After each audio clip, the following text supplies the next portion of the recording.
નમસ્કાર. ધોરણ 9 સામાજિક વિજ્ઞાન વિષયમાં ભૂગોળનો 14મો પાઠ છે, એનો ત્રીજો અને છેલ્લો ભાગ છે તે જોઈએ. એ પહેલાં આપણે જે માહિતી મેળવી હતી એ ટૂંકમાં અગાઉના વિડીયો લેક્ચરમાં જે મુદ્દાઓ ભણ્યા હતા એમનું ટૂંકમાં રિવિઝન કરી લઈએ. તો આપણે જોયું હતું કે દ્વીપકલ્પીય ઉચ્ચ પ્રદેશ એટલે કે એક બાજુ જમીન અને 3 બાજુ સમુદ્રવાળો દક્ષિણ ભારતનો ઊંચાઈ ઉપર આવેલો પ્રદેશ છે તે, જેના મુખ્ય 2 પ્રકાર પડે છે: માળવાનો ઉચ્ચ પ્રદેશ અને દખણનો ઉચ્ચ પ્રદેશ. કે ઉચ્ચ પ્રદેશ છે દ્વીપકલ્પીય ઉચ્ચ પ્રદેશ, એની ઉત્તર બાજુએ આવેલો ભાગ માળવાના ઉચ્ચ પ્રદેશ તરીકે અને દક્ષિણ બાજુ આવેલો ભાગ દખણના ઉચ્ચ પ્રદેશ તરીકે જાણીતો છે. ચોથું છે તટીય મેદાનો અથવા તો દરિયા કિનારે આવેલા મેદાનો છે કે જેમાં પૂર્વ બાજુ વધારે પહોળા મેદાન છે અને પશ્ચિમ બાજુ ગુજરાતથી કેરળ સુધી જઈએ તો ગુજરાતમાં પહોળા અને ધીમે ધીમે સાંકડા મેદાનો પછી તૈયાર થયા છે. દ્વીપ સમૂહો કે ચારેય બાજુ સમુદ્રથી ઘેરાયેલા ટાપુઓના સમૂહને દ્વીપ સમૂહ કહે છે. ત્યાર પછી જોયું હતું ખડક વિશે કે એક કરતાં વધારે સંગઠિત પદાર્થોમાંથી બનેલા પદાર્થને ખડક કહે છે. કે એક કરતાં વધારે ખનિજોમાંથી બનેલા સંગઠિત થયેલા પદાર્થને ખડક કહે છે. તો ખડક વિશે આપણે જોયું હતું. ત્યાર પછી એમના પ્રકારોની માહિતી મેળવીએ જે ટૂંકનોંધ સ્વરૂપે 3 માર્ક્સના પ્રશ્નમાં પૂછી શકાય. એમાં પહેલું આગ્નેય ખડકો. આ ખડકોની રચનામાં પૃથ્વીના પેટાળમાં રહેલી પ્રચંડ ગરમી કારણભૂત છે. કે આગ્નેય ખડકોનું નિર્માણ થવા પાછળ જોઈએ તો પૃથ્વીનું પેટાળ છે જે પ્રચંડ ગરમ રહે છે. ભૂગર્ભમાં ગરમીના આ પ્રચંડ પ્રમાણને લીધે પૃથ્વીનું પેટાળ હંમેશા ધીકતું રહે છે. કે ભૂગર્ભમાં એટલે કે પૃથ્વીનું પેટાળ છે એમાં પ્રચંડ પ્રમાણમાં ગરમી રહેલી છે, જેને કારણે પૃથ્વીનું પેટાળ હંમેશા ધીકતું એટલે કે ગરમ રહે છે.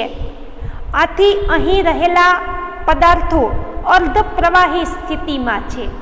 કે પૃથ્વીનું પેટાળ અત્યંત ગરમ છે અને એમાં રહેલા પદાર્થો અર્ધ પ્રવાહી સ્વરૂપે છે. તે પદાર્થોને મેગ્મા કહે છે.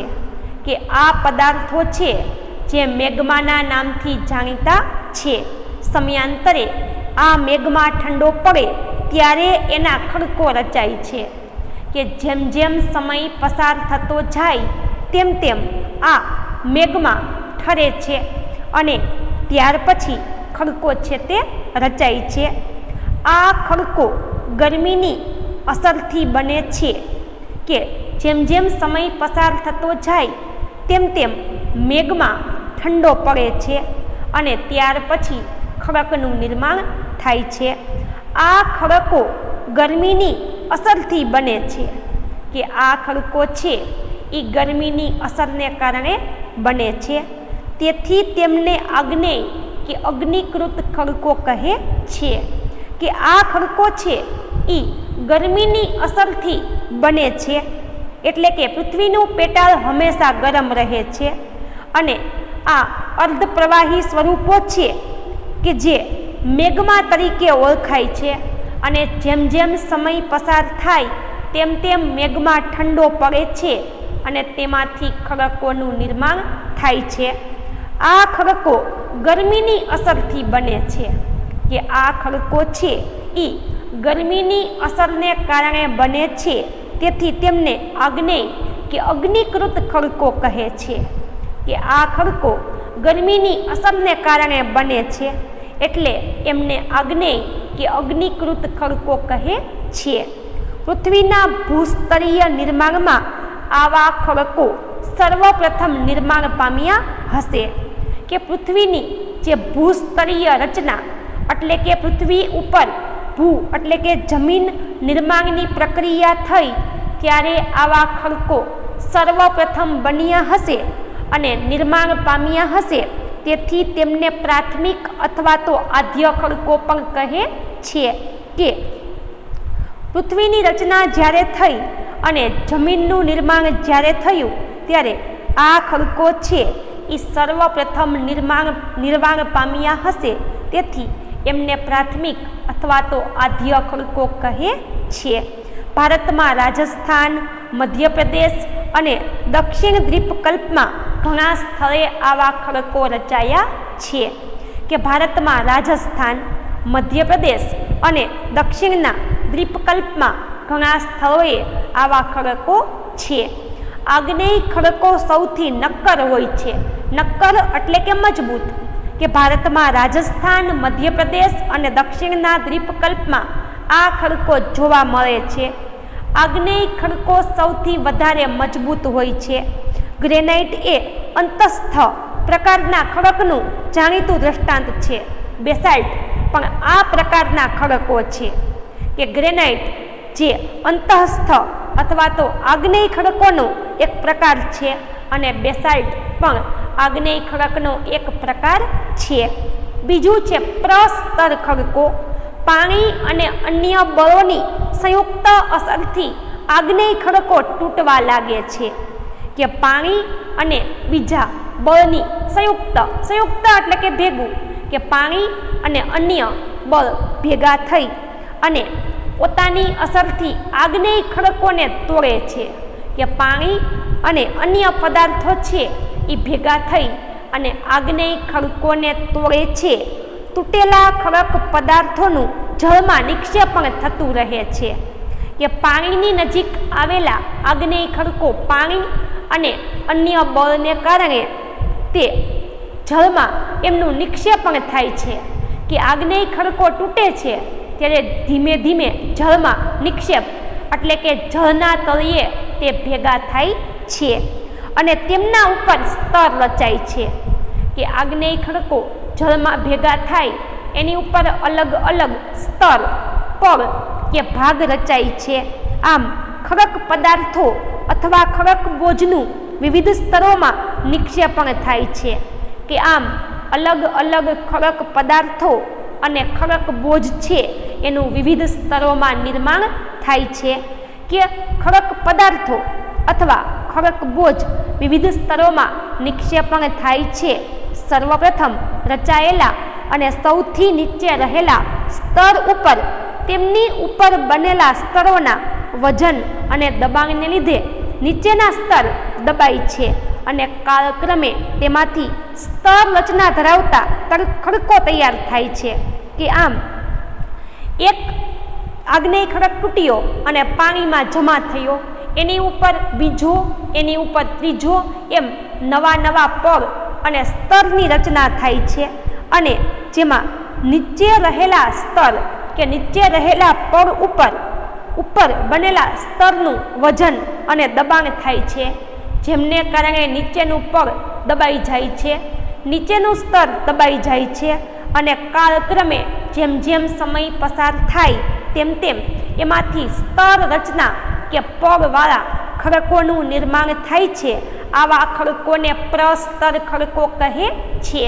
કે આગ્નેય ખડકો પાણી અને અન્ય બળને કારણે તૂટવા લાગે છે, પાણીમાં જમા થાય છે. એમ એક ઉપર બીજું, એની ઉપર ત્રીજું, એમ અલગ અલગ પગ અને સ્તર એકબીજા ઉપર પડે છે અને નીચેનું પગ દબાઈ જાય ઉપરના પગના વજનને કારણે અને એમાંથી જે ખડક તૈયાર થાય એમને પ્રસ્તર ખડક કહે છે. જેના ઉદાહરણ જોઈએ તો કે ચિરોળી એટલે કે જીપ્સમ, ચૂનાનો ખડક અને કોલસો પ્રસ્તર ખડકો છે. પરીક્ષામાં 1 માર્ક્સના પ્રશ્નમાં પૂછી શકાય કે પ્રસ્તર ખડકોના ઉદાહરણો જણાવો, તો ચિરોળી, ચૂનું અને કોલસો પ્રસ્તર ખડકના ઉદાહરણ છે. બિહાર અને ઝારખંડ જેવા રાજ્યમાંથી કોલસો અને ચિરોળી મળે છે. ત્યાર પછી છે રૂપાંતરિત ખડકો. કેટલીક વિશિષ્ટ પરિસ્થિતિમાં મૂળ ખડકોનું સ્વરૂપ, બંધારણ અને ગુણધર્મો રૂપાંતરિત થઈ જાય છે, કે ઘણીવાર અમુક વિશિષ્ટ પરિસ્થિતિ સર્જાય છે, જેમને કારણે મૂળ ખડકો છે અથવા તો મુખ્ય ખડકો છે એમનું સ્વરૂપ, બંધારણ અને ગુણધર્મ એકમાંથી બીજામાં રૂપાંતરિત થઈ જાય છે, કે ઘણીવાર વિશિષ્ટ પરિસ્થિતિને કારણે મૂળ ખડકો છે એમનું સ્વરૂપ, બંધારણ અને ગુણધર્મો રૂપાંતરિત થઈ જાય છે. હકીકતમાં ઊંચું તાપમાન અને ખડક સ્તરોનું વધુ દબાણ આ બે મુખ્ય પરિબળોથી સંયુક્ત અસરને લીધે આગ્નેય અને પ્રસ્તર ખડકો તદ્દન નવું જ સ્વરૂપ ધારણ કરે છે, કે હકીકતમાં ઊંચું તાપમાન અને ખડક સ્તરોનું દબાણ, કે તાપમાન વધે અને એક ખડક બીજા ઉપર દબાણ કરે ત્યારે આ બે મુખ્ય પરિબળોની સંયુક્ત અસરને કારણે આગ્નેય અને પ્રસ્તર ખડકો તદ્દન નવું સ્વરૂપ ધારણ કરે અને આવા નવા રચાતા ખડકોને રૂપાંતરિત ખડકો કહે છે, કે ઊંચું તાપમાન અને ખડક સ્તરોનું દબાણ જેમને કારણે થઈ અને આગ્નેય અને પ્રસ્તર ખડકો છે એ નવું સ્વરૂપ ધારણ કરે તો આવી રીતે રચાતા નવા ખડકોને રૂપાંતરિત ખડકો કહે છે. રાજસ્થાનમાંથી મળી આવતો આરસપહાણ, માર્બલ અને ક્વાર્ટઝાઇટ એના ઉત્તમ ઉદાહરણો છે, કે રૂપાંતરિત ખડકોના ઉદાહરણ જોવા હોય તો રાજસ્થાનમાંથી મળી આવતો આરસપહાણ એટલે કે માર્બલ અને ક્વાર્ટઝાઇટ એમના ઉત્તમ ઉદાહરણો છે.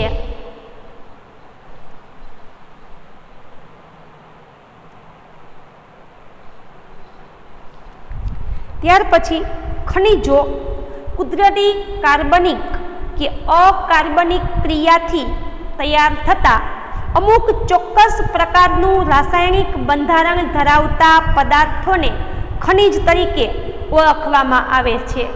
ખનિજની વ્યાખ્યા છે 2 માર્ક્સના પ્રશ્નમાં પૂછી શકાય કે કુદરતી કાર્બનિક અને અકાર્બનિક ક્રિયાથી એટલે કે કુદરતી રીતે કાર્બનિક કે અકાર્બનિક ક્રિયાથી તૈયાર થતા અમુક ચોક્કસ પ્રકારનું રાસાયણિક બંધારણ ધરાવતા પદાર્થોને ખનિજ કહે છે. ખનિજો પૃથ્વીની સપાટી કે પેટાળમાંથી ઘન, પ્રવાહી કે વાયુ સ્વરૂપે મળે છે, કે ખનિજો છે એ પૃથ્વીની સપાટીમાંથી કાં તો ઘન એટલે કે નક્કર રીતે, કાં તો પ્રવાહી સ્વરૂપે અથવા તો વાયુ સ્વરૂપે જોવા મળે છે. ખનિજો પૃથ્વીની સપાટીની ભૂસ્તરીય રચના ઉપર આધાર રાખે છે, કે પૃથ્વીની સપાટી ઉપર જમીનનો પ્રકાર કેવો છે એ પ્રમાણે એમાંથી કેવા ખનિજ નીકળશે એ આપણે જાણી શકીએ છીએ. તો ખનિજો પૃથ્વીની સપાટીની ઉપરનો ભૂસ્તરીય રચના ઉપર આધાર રાખે છે. લોખંડ, તાંબુ, જસત, સોનું, ચાંદી વગેરે ખનિજો આગ્નેય ખડકોમાંથી મળે છે. જો 1 માર્ક્સના અને 2 માર્ક્સના પ્રશ્નમાં ઉદાહરણ સ્વરૂપે પૂછી શકાય કે આગ્નેય ખડકોમાંથી કયા કયા ખનિજો મળે છે, તો કે લોખંડ, તાંબુ, જસત, સોનું અને ચાંદી. એવી રીતે કોલસો, ખનિજ તેલ અને કુદરતી વાયુ પ્રસ્તર ખડકોમાંથી મળે છે. અને સ્લેટ, આરસપહાણ, હીરા વગેરે રૂપાંતરિત ખડકોમાંથી પ્રાપ્ત થાય છે. કે સ્લેટ એટલે કે આપણે પાટી અથવા તો બ્લેકબોર્ડ વાપરતા હોઈએ તે, આરસપહાણ એટલે કે માર્બલ અને હીરા રૂપાંતરિત ખડકોમાંથી મળે છે. ખનિજોનું વર્ગીકરણ જોઈએ.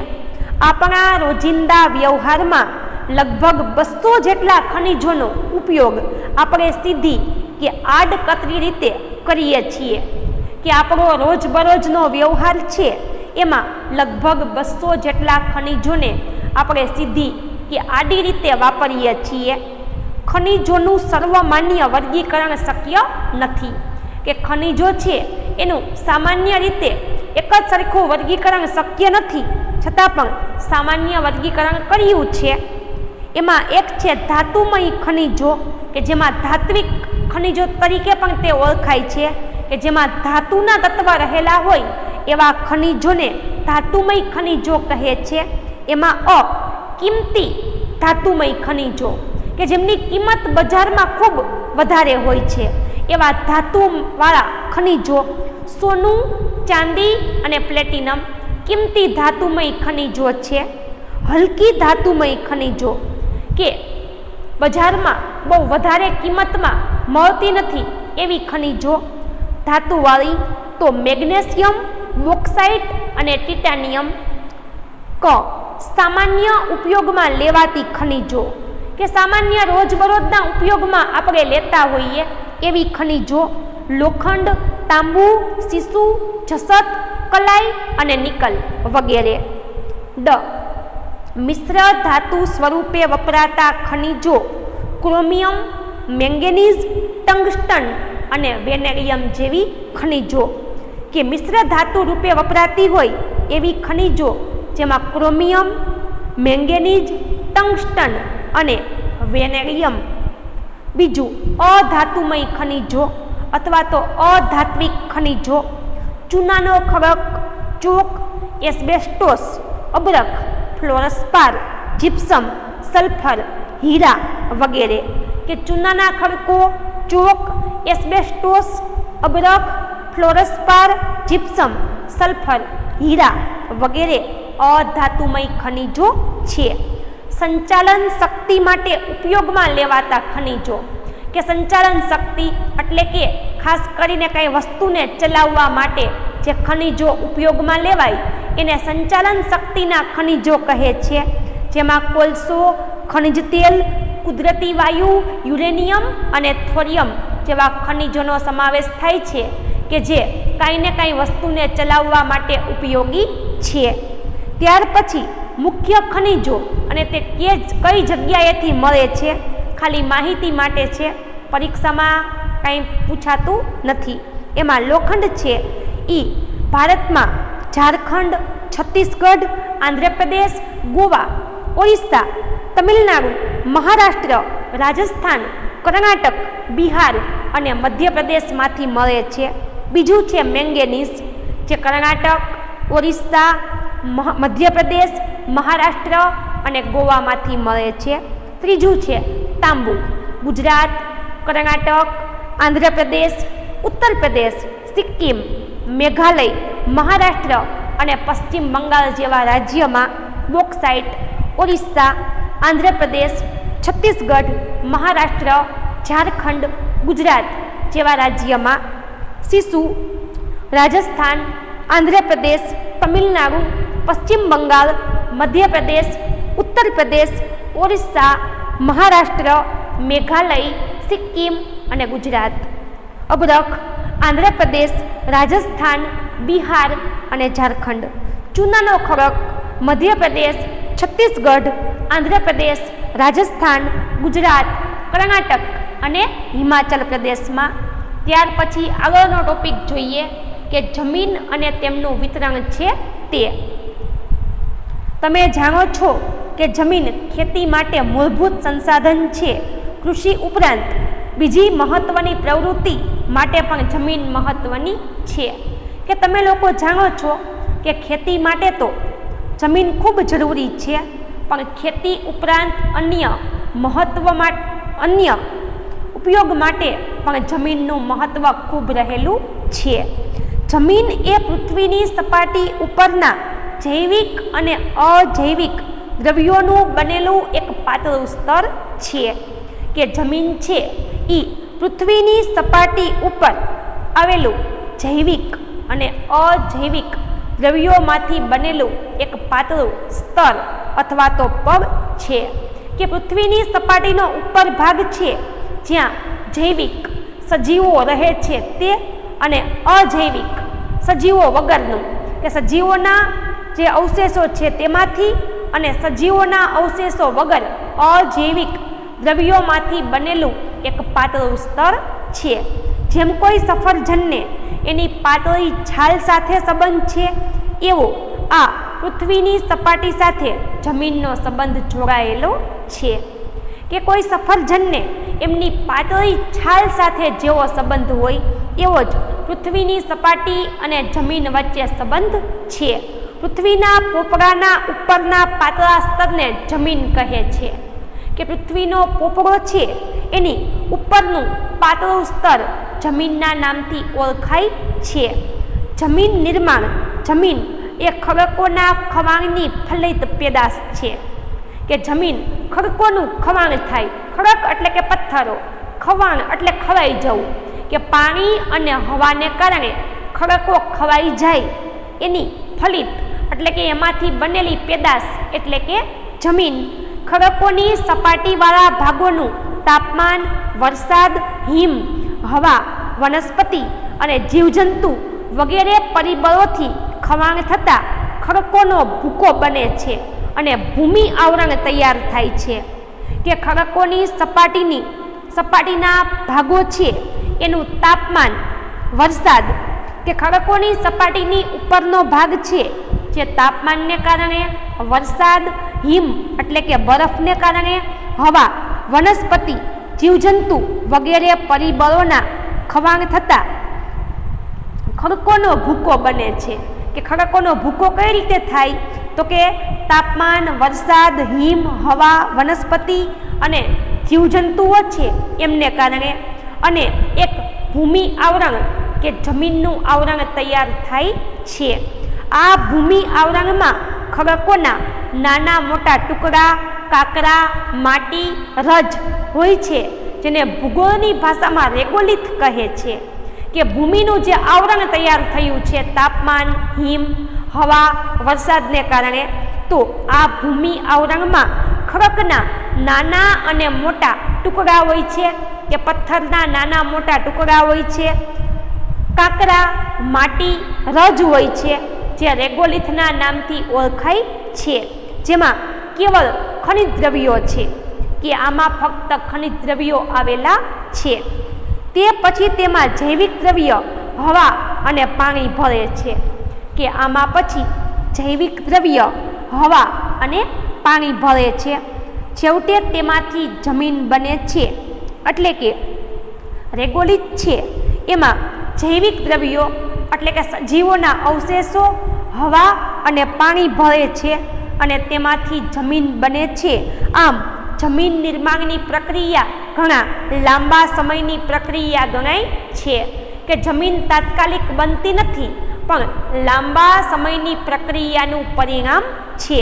તો ભારતમાં જમીનના પ્રકારો જોઈએ તો ભારતમાં જમીનોને મુખ્ય 6 પ્રકારે વહેંચવામાં આવી છે. એમાં એક કાંપની જમીન, બીજું કાળી જમીન કે રેગુલ જમીન, ત્રીજું રાતી જમીન, ચોથું પડખાઉ જમીન કે લેટેરાઇટ જમીન, પાંચમું પર્વતીય જમીન અને છઠ્ઠું રણ પ્રકારની જમીન છે તે. એમાં કાંપની જમીન એમના મુખ્ય 2 પેટા પ્રકાર છે. એમાં એક ખદ્દર અને બીજું બાંગર. નદીઓના નિક્ષેપણથી તૈયાર થતી નવા કાંપની જમીનને ખદ્દર તરીકે ઓળખવામાં આવે છે. કે કાંપની જમીનના મુખ્ય 2 પ્રકાર છે, ખદ્દર અને બાંગર. તો નદીઓનું નિક્ષેપણ કે નદીઓએ જે જગ્યાએ કાંપને ભેગો કર્યો છે અને નવા કાંપમાંથી તૈયાર થયેલી જમીનને ખદ્દર જમીન તરીકે ઓળખવામાં આવે છે. પૂરના મેદાનોથી બનેલી આ જમીનો મુખ્યત્વે નદીના નજીકના ક્ષેત્રમાં આવેલી છે. કે નદી દર વર્ષે પૂરને કારણે પોતાનો કાંપ પોતાની નજીકમાં કિનારાની બાજુ ભેગો કરતી હોય છે, જે ખદ્દરના નામથી ઓળખાય છે. અને નદીના નજીકના ક્ષેત્રમાં આ નવો કાંપ દેખાય છે. તે પ્રમાણમાં રેતાળ એટલે કે રેતીથી ભરેલો હોય છે, જ્યારે નદી ખીણના ઉપરવાસમાં આવેલી એકંદરે જૂનો કાંપ ધરાવતી જમીન બાંગરના નામથી ઓળખાય છે. કે નદીની ખીણની ઉપરનો ભાગ છે કે જ્યાં ઘણા સમયથી જૂનો કાંપ ભેગો થયેલો છે, જે બાંગરના નામથી ઓળખાય છે, જે ચીકણી અને ઘેરા રંગની છે. કે બાંગર ચીકણી અને ઘેરા એટલે કે ઘાટા રંગની છે. કાંપની જમીન દેશના મોટા ભાગના વિસ્તારમાં આવેલી છે. કે કાંપની જમીન ભારતમાં ઘણા મોટા વિસ્તારમાં આવેલી છે. એટલા માટે કેમ કે જ્યાં નદી છે ત્યાં કાપની જમીનો આવેલી છે. આ જમીનની ફળદ્રુપતા જુદા જુદા સ્થળોએ ભિન્ન ભિન્ન જોવા મળે છે કે બધી જગ્યાએ આ જમીન એક સરખી ફળદ્રુપ નથી. ફળદ્રુપ એટલે વધુ પાકનું ઉત્પાદન કરી આપે તેવી, તો કાપની જમીન બધી જગ્યાએ એક સરખી ફળદ્રુપ નથી. પરંતુ સામાન્ય રીતે આ જમીન ઘણી ઉપજાઉ હોય છે. ઉપજાઉ એટલે વધારેમાં વધારે ખેતીના પાકનું ઉત્પાદન કરી આપે તેવી, તો આ જમીન ખૂબ જ ઉપજાઉ અને વધુ પાક તૈયાર કરી આપે એવી હોય છે. પંજાબ, ઉત્તર પ્રદેશ, બિહાર, પશ્ચિમ બંગાળ વગેરે રાજ્યોમાં આ પ્રકારની જમીન વધારે આવેલી છે. બીજું છે કાળી જમીન.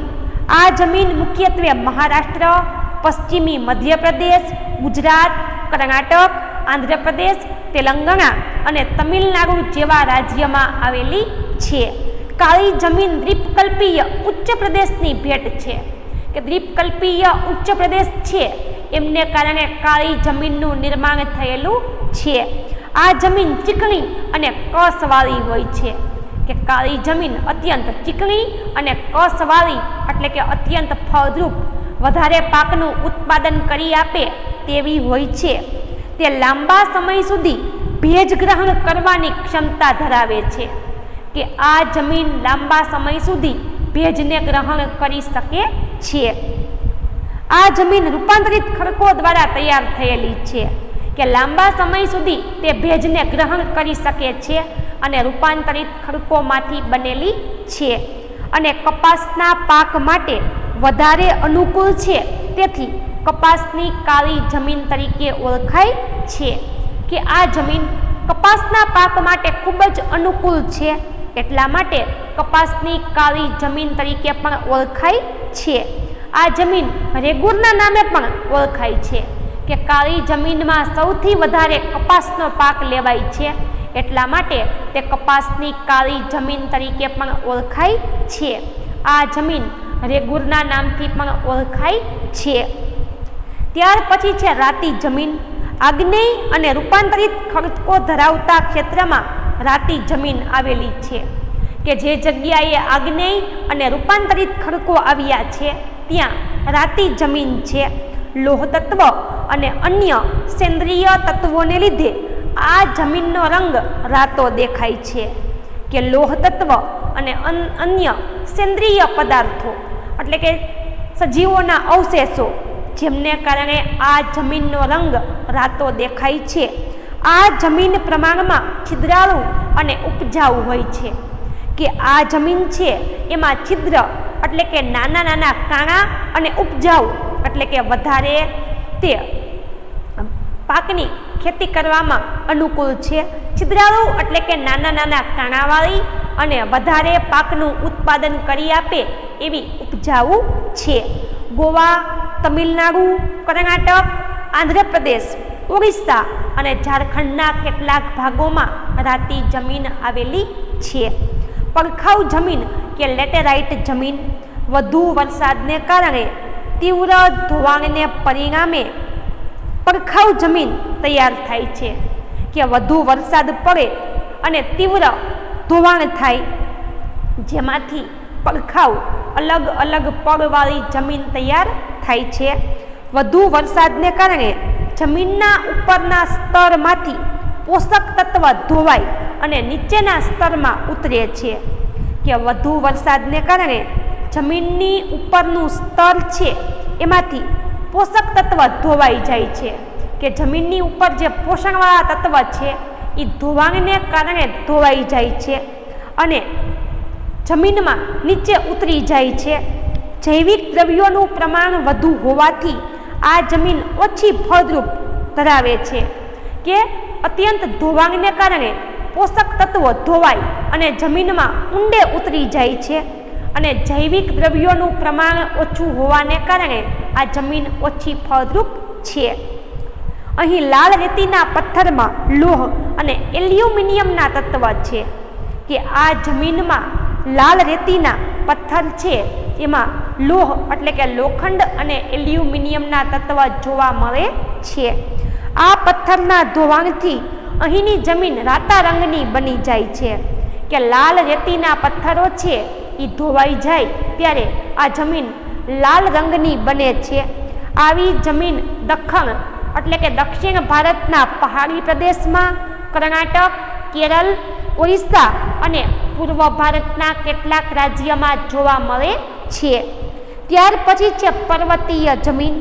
જંગલને કારણે જૈવિક દ્રવ્યોનું પ્રમાણ વધારે હોય છે, કે જંગલ હોય એટલે સજીવોના અવશેષો વધારે હોય છે. જોકે અલગ અલગ સ્થળો ઉપર જૈવિક દ્રવ્યના પ્રમાણમાં ભિન્નતા હોય છે, કે જેમ જેમ જગ્યા બદલાય તેમ તેમ જૈવિક દ્રવ્યોનું પ્રમાણમાં ભિન્નતા હોય છે.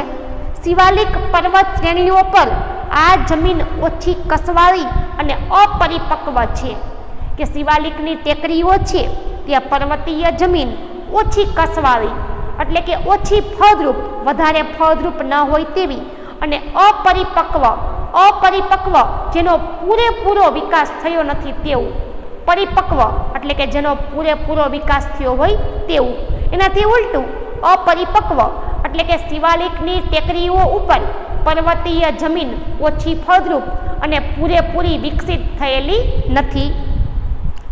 આ જમીન રેતાળ, છિદ્રાળુ અને જૈવિક દ્રવ્યોના અભાવવાળી હોય છે, કે આ જમીન રેતીથી ભરેલી, છિદ્રાળુ એટલે કે છિદ્ર કે નાના નાના કાણાવાળી અને જૈવિક દ્રવ્યના અભાવવાળી હોય છે. આવી જમીન દેશના પર્વતીય વિસ્તારમાં વધારે જોવા મળે છે. મેઘાલય, અરુણાચલ પ્રદેશ, પૂર્વની પર્વત શ્રેણીઓ, ઉત્તરાખંડ, હિમાચલ પ્રદેશ અને જમ્મુ કાશ્મીર રાજ્યમાં આવી જમીન આવેલી છે. અને છેલ્લું છે રણ પ્રકારની જમીન. આ જમીન શુષ્ક અને અર્ધ શુષ્ક વિસ્તારમાં ભારતમાં મુખ્યત્વે ગુજરાત, રાજસ્થાન, પંજાબ અને હરિયાણાના વિસ્તૃત શુષ્ક ક્ષેત્રમાં મુખ્યત્વે આ જમીન આવેલી છે, કે આ જમીન શુષ્ક એટલે કે સુકાયેલું અને અર્ધ શુષ્ક એટલે કે અડધું સુકાયેલું. તો રણ પ્રકારની જમીન કાં તો ભારતના પૂરેપૂરા સૂકા વિસ્તારમાં અથવા તો અડધા સૂકા વિસ્તારમાં, ખાસ કરીને ગુજરાત, રાજસ્થાન, પંજાબ અને હરિયાણાના મોટા પ્રમાણમાં સુકાયેલા ક્ષેત્રમાં વિસ્તૃત પ્રમાણમાં આવેલી છે. ક્ષાર કણોની અધિકતા અને જૈવિક પદાર્થોની ઓછપ જોવા મળે છે. ક્ષાર એટલે કે મીઠું, કે મીઠાનું પ્રમાણ કે ક્ષાર કણોનું પ્રમાણ વધુ છે, અને જૈવિક પદાર્થો એટલે કે સજીવોના અવશેષો એમની ઓછપ અથવા તો ઓછાઈ છે. સિંચાઈની સગવડથી આ જમીનમાં ખેતી શક્ય બની છે, કે સિંચાઈની સગવડ વધારી અને આ જમીનમાં બાજરીનું ઉત્પાદન સૌથી વધુ કરી શકાય છે. ખેતીની શક્યતા વધી છે. આમ આબોહવા અને ભૂપૃષ્ઠના વૈવિધ્યને કારણે દેશની જમીનમાં ઘણી વિવિધતા જોવા મળે છે. તો આમ આબોહવા અને ભૌગોલિક પર્યાવરણને કારણે ભારતની જમીન અલગ અલગ પ્રકારોની જોવા મળે છે. તો અહીં 14મો પાઠ પૂરો થાય છે. કોઈને કાંઈ પ્રશ્ન હોય તો પૂછજો. હવે નવા વિડીયો લેક્ચરમાં ઇતિહાસ છે એના 3જા પાઠની માહિતી છે તે મેળવશું.